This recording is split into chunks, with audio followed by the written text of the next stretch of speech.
നമുക്ക് ബാലിന്റെയും ഗോമതിയുടെയും നാളത്തെ നല്ലൊരു കഥ കേട്ടാലോ? വീഡിയോ ഇഷ്ടപ്പെടുവാണോ ഒന്ന് ഹൈപ്പ് ചെയ്യാൻ മറക്കരുതേ. ആദ്യമായി കാണുന്നവരാണെങ്കിൽ സബ്സ്ക്രൈബ് ചെയ്യാനും മറക്കരുത് കേട്ടോ. അങ്ങനെ നമ്മൾ കാണുന്ന നല്ല ഇടിവെട്ട് പണി തന്നെ അലോകിനിട്ട് കൊടുക്കുന്നുണ്ട് അനു. അലോക് സ്വപ്നത്തിൽ പോലും പ്രതീക്ഷിക്കാത്ത കുറെ പണികളൊക്കെയാണ് അലോകിന് കൊടുക്കുന്നത്. ഒടുവിൽ അലോകിന് തന്നെ മനസ്സിലാവും വേലിയിരിക്കുന്ന പാമ്പിനെ എടുത്തു വെച്ച് കടിമേടിച്ചെന്നൊരു അവസ്ഥയായല്ലോ എന്ന്. അപ്പൊ അതിന്റെ കുറച്ച് നല്ല നല്ല കഥകളൊക്കെയാണ് നാളെ നമ്മൾ കാണാനായിട്ട് പോകുന്നത്. ഇന്ന് നമ്മൾ കണ്ടു ഒടുവിൽ മീനാക്ഷി ധർമ്മനെ വിളിച്ചു കുറെ കാര്യങ്ങളൊക്കെ പറഞ്ഞു കൊടുക്കുന്നുണ്ട്. മാമൻ കൃഷ്ണമംഗലത്തേക്ക് ചെല്ലണം, അനുവിനെ കൂട്ടിക്കൊണ്ട് നേരെ കൃഷ്ണന്റെ അമ്പലത്തിലേക്ക് വരണം, അനുവിനോട് കുറച്ച് കാര്യങ്ങളൊക്കെ സംസാരിക്കാനുണ്ട്. അതെല്ലാം കേട്ടിഞ്ഞപ്പോ ധർമ്മൻ ചോദിച്ചു, എന്താ മീനു, എന്താ അവളോട് സംസാരിക്കാനുള്ളേ? നമ്മളെയൊക്കെ വേണ്ടെന്ന് വെച്ചിട്ട് ആ അലോകിന്റെ പിന്നാലെ പോയതല്ലേ അവള്. അപ്പൊ പിന്നെ അവളോട് ഇനി എന്ത് സംസാരിക്കാനായിട്ടാ? സംസാരിച്ചിട്ട് എന്താ കാര്യം ഇരിക്കണേ? അവള് പോയത് പോയില്ലേ. ഈ കുടുംബത്തെ കുറിച്ച് ഒരു നിമിഷമെങ്കിലും അവള് ചിന്തിച്ചോ? അത് പിന്നെ മാമ, അവളുടെ മനസ്സിലെന്താ നമുക്കറിയില്ല. അവൾ എന്തുകൊണ്ട് അങ്ങനെ ചെയ്തെന്ന് നമുക്കറിയില്ല. അതിന്റെ പിന്നിൽ എന്തെങ്കിലും ഒരു കാരണം ഉണ്ടെങ്കിലോ? നമ്മൾ ഉദ്ദേശിച്ച പോലെ ഒന്നും ആയിരിക്കില്ല ചിലപ്പോ. ഒരിക്കലും വേണമെന്ന് വെച്ച അനു അങ്ങനെ ചെയ്യുമെന്ന് തോന്നുന്നുണ്ടോ? ദേവമംഗലത്തെ തോൽപ്പിക്കാനായിട്ട് കൃഷ്ണമംഗലത്തോടൊപ്പം അവള് ചേരുവോ? ജീവനുമായിട്ടുള്ള വിവാഹത്തിന് അവൾക്ക് സമ്മതക്കുറവൊന്നും ഇല്ലായിരുന്നു മാമ. അങ്ങനെ എന്തെങ്കിലും ഉണ്ടായിരുന്നെങ്കിൽ അവൾ ഉറപ്പായിട്ട് തുറന്നു പറഞ്ഞാനും. പൂർണ്ണ സമ്മതമായിരുന്നു. ഇതിന്റെ ഇടയ്ക്ക് എന്തോ ഒരു ട്വിസ്റ്റ് നടന്നിട്ടുണ്ട്. അതറിയണമെങ്കിൽ അവളുമായിട്ട് സംസാരിക്കണം. അവളുമായിട്ട് സംസാരിച്ചാൽ മാത്രമേ അവളുടെ മനസ്സിൽ എന്താ ഉണ്ടെന്ന് അറിയാൻ കഴിയുള്ളൂ. എന്തുണ്ടാവാനായിട്ട്? അങ്ങനെ എന്തെങ്കിലും ഉണ്ടെങ്കിൽ അളയനും ഗോമതി ചേച്ചി എല്ലാരും ചോദിച്ചല്ലേ അവളോട് തുറന്നു പറയാനായിട്ട്. അപ്പൊ അവള് പറഞ്ഞെന്താ? അവളുടെ സ്വന്തം ഇഷ്ടപ്രകാരം അവളെടുത്ത തീരുമാനം വന്ന്. അങ്ങനെ സ്വന്തം ഇഷ്ടപ്രകാരം തീരുമാനം എടുക്കാൻ കഴിവുള്ളവളാ അവള്. പിന്നെ ഇനിയിപ്പൊ അവളോട് സംസാരിക്കേണ്ട കാര്യമുണ്ടോ? മാമ അതല്ല, ഒന്ന് സംസാരിക്കുവാണെങ്കിൽ അലോകിന്റെ ചതിയാണോ ഇതിന്റെ പിന്നിൽ നമുക്കറിയില്ല. അങ്ങനെ അവൻ ചതിച്ചിട്ടുണ്ടെങ്കിൽ അവനിട്ടുള്ള പണി കൊടുക്കണ്ടേ?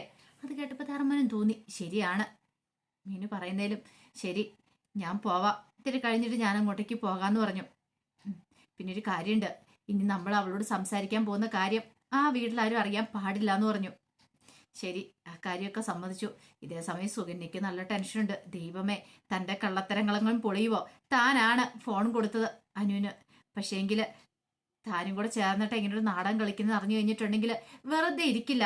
ഈ കുടുംബത്തിലുള്ളവർ തന്നെ പുറത്താക്കുന്നുള്ള കാര്യങ്ങളൊക്കെ നന്നായിട്ട് അറിയായിരുന്നു.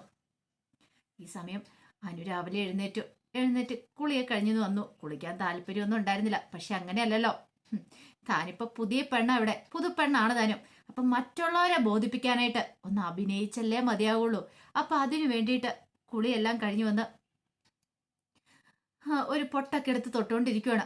അപ്പോഴേക്കും അലോക എഴുന്നേറ്റ് വരുന്ന. അലോക അടിമുടിയൊന്ന് നോക്കി അനുവിനെ. എന്നിട്ട് രാവിലെ തന്നെ ഒരുങ്ങിക്കെട്ടി എന്തെടുക്കാനായിരിക്കും എന്നൊക്കെ പറഞ്ഞുകൊണ്ട് അനുവിനെ ഒരുമാതിരി ആക്കി സംസാരിക്കുകയാണ്. ഈ സമയത്ത് അനു പറഞ്ഞു, അതെ, കൂടുതൽ ഇങ്ങോട്ട് സംസാരമൊന്നും വേണ്ട. ഞാൻ നിങ്ങളുടെ ഭാര്യയല്ലേ, ഭാര്യയാണ് പോലും. നാണം ഉണ്ടൂടി നിനക്ക് അങ്ങനെ പറയാനായിട്ട്? എടി, സ്വന്തമായിട്ട് താലി കെട്ടിയിട്ടുണ്ടെങ്കിൽ എങ്ങനെയാടി ഭാര്യയാകുന്നേ? ഞാൻ നിന്റെ കഴുത്തിൽ താലി ആർത്തിയിട്ടില്ല, എന്നിട്ടാണോടി നീ താലിയും ചാർത്തിയിട്ടോണ്ട് നടക്കുന്നേ? വലിയ സിന്ദൂരമൊക്കെ തൊട്ട്. അതേടാ, അങ്ങനെ തന്നെയാ. ഇനി ജീവിതകാലം മുഴുവൻ നീ എന്നെ സഹിക്കേണ്ട വരും, അറിയാലോ. അതിനു മുമ്പ് മിക്കവാറും നിന്നെ ഞാൻ തീർക്കും. ജയിലിൽ പോയി കിടന്നാലും കുഴപ്പമില്ല. എന്താടി പറഞ്ഞേ? അഹങ്കാരം പറയണോ? ദേ, ഒരു കാര്യം ഞാൻ പറഞ്ഞേക്കാം, തലേ കൂടുതൽ കയറി നിരങ്ങാൻ വന്നാണ്ടല്ലോ, നിന്നെ ഞാൻ വെറുതെ വെച്ചേക്കില്ല, അടിച്ചു നില കാരണം പോയിക്കും. അതും പറഞ്ഞിട്ട് അലോക കൈ വീശുകൊണ്ട് അങ്ങോട്ട് ചെന്നു. അനു പറഞ്ഞു, നീ എന്താടാ പറഞ്ഞേ? എന്നെ തല്ലൂന്നോ? അന്നൊന്ന് കാണട്ടടാന്ന് പറഞ്ഞ കൈ അങ്ങോട്ട് തടഞ്ഞു. ഒട്ടും പ്രതീക്ഷയില്ല അലോകത് അവള് തന്റെ കൈ തടയൂന്നുള്ളത്. തല്ലടാ, ഒന്ന് കാണട്ടെന്ന് പറഞ്ഞു. എടി എന്നും പറഞ്ഞിട്ട് ചെന്ന് കഴിഞ്ഞപ്പോഴത്തേനും വീണ്ടും ഒരൊറ്റ അടിയായിരുന്നു അവനിട്ട്.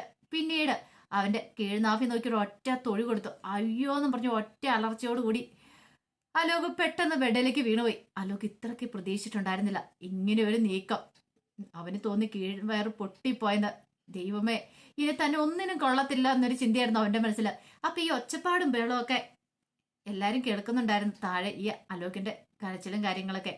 അടുക്കളയിലായിരുന്നു രാജശ്രീയും അച്യുതനും കൂടെ. അപ്പൊ രാജശ്രീയുടെ അച്യുതൻ വന്നിട്ട് അവൾ എഴുന്നേറ്റ് വന്നോ, അനു എഴുന്നേറ്റ് വന്നോ, എങ്ങനെയുണ്ടെന്നൊക്കെ ചോദിച്ചുകൊണ്ടിരിക്കുക. ഇതുവരെയായിട്ടും വന്നിട്ടില്ല, ചായ വെച്ചിട്ട് പോയി വിളിക്കാന്ന് കരുതിയിട്ട് ഞാൻ വിളിച്ചില്ല എന്നൊക്കെ പറഞ്ഞു. അപ്പൊ അവരുടെ ഫസ്റ്റ് നൈറ്റ് കഴിഞ്ഞല്ലേ ഉള്ളൂ, അപ്പൊ അതുകൊണ്ട് കുറച്ച് കഴിഞ്ഞിട്ട് വിളിക്കാം അച്യുതേട്ടാ.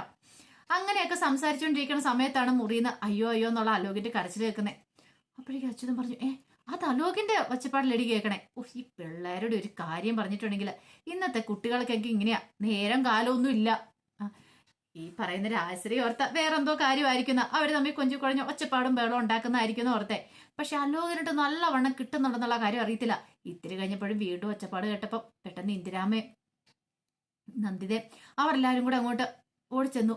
ആ സമയത്ത് രാജശ്രീ അച്ഛനും കൂടെ ചെല്ലുവാണ്. ചെന്ന് കഴിഞ്ഞപ്പോൾ അലോക് കട്ടില്ലെന്ന് ഇങ്ങനെ പതുക്കെ എഴുന്നേക്കാൻ തുടങ്ങുകയാണ്.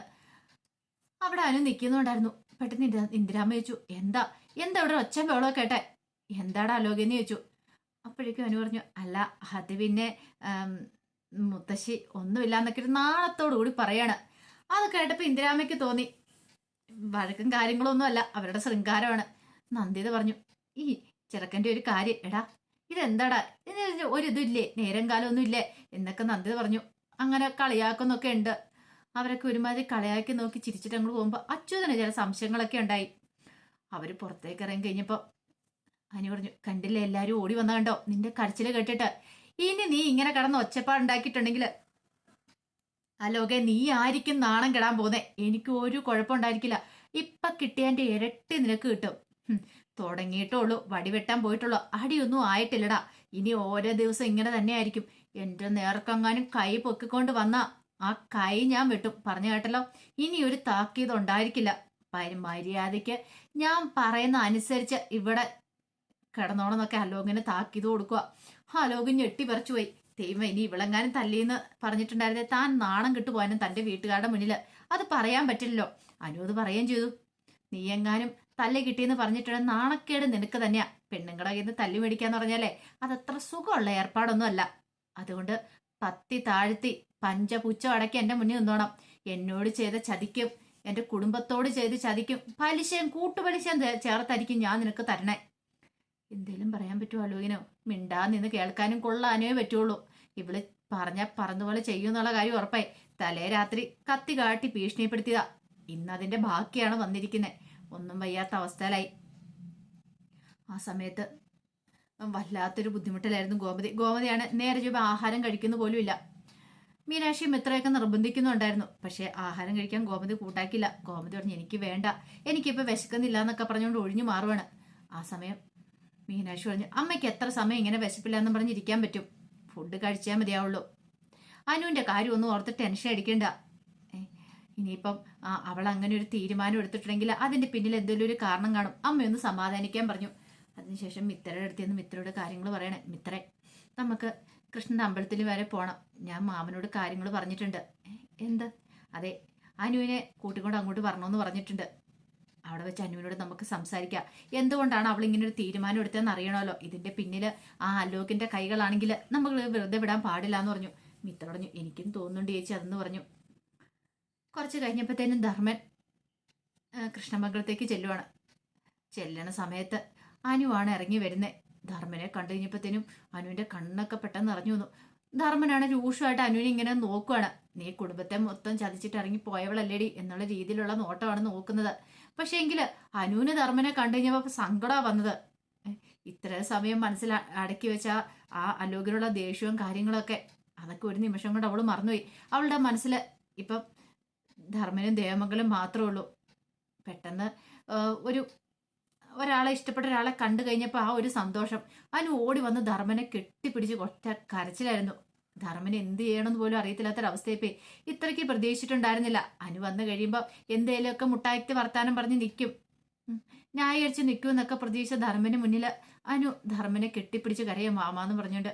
ധർമ്മനും പെട്ടെന്ന് വല്ലാതായിപ്പോയി. എന്ത് ചെയ്യണമെന്ന് അറിയത്തില്ലാത്തൊരവസ്ഥയായിപ്പോയി. ഇങ്ങനെയൊന്നും പ്രതീക്ഷിച്ചല്ലോ ധർമ്മനും വരുന്നേ. അപ്പൊ അതിന്റെ കഥകളൊക്കെ നമ്മൾ കാണാൻ പോകുന്നു. ഇനിയിപ്പോൾ അനു കൃഷ്ണമ്പലത്തേക്ക് ചെല്ലുവോ അതോ ഇനിയിപ്പോൾ സത്യങ്ങളൊക്കെ എല്ലാവരും തുറന്നു പറയാനറിയില്ല. അലോകിന്റെ കാര്യത്തിൽ ഒരു തീരുമാനമായി. ഇനി അവൻ എഴുന്നേറ്റ് നടക്കുമോന്ന് പോലും അറിയത്തില്ല. അപ്പൊ അതിന്റെ കഥകൾക്കായി നമുക്ക് എല്ലാവർക്കും കാത്തിരിക്കാട്ടോ. ഒരിക്കൽ കൂടി എല്ലാവർക്കും ശുഭരാത്രി നേർന്നുകൊണ്ട് നിർത്തുന്നു. നന്ദി.